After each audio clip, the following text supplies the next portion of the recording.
I read somewhere where some consider the book of Romans as Paul's magnum opus, which is Latin for great work.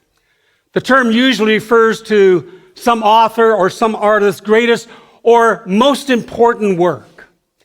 And I don't know whether or not the Apostle Paul would consider Romans in that category or not, but from our perspective, this definitely is one of his best. There's so much contained in the book of Romans. And we could spend months, we are going to spend months, we could spend years studying the book of Romans. God has used this book in the lives of people who became significant leaders within the church.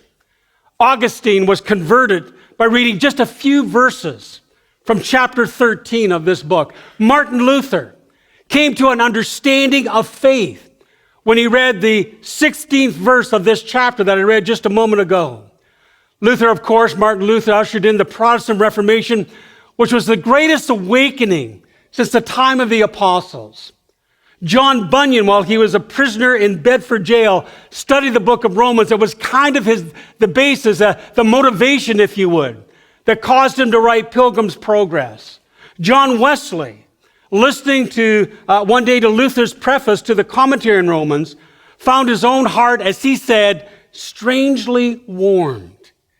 He looked back at that time as that's when he came to know Christ as his personal Savior, from reading the preface to the book of Romans. And of course, John Wesley went on to have one of the greatest evangelical awakenings in the 18th century.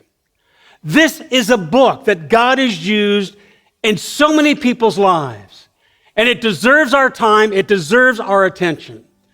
And over the next several months, we're going to be looking at this book on Sunday morning.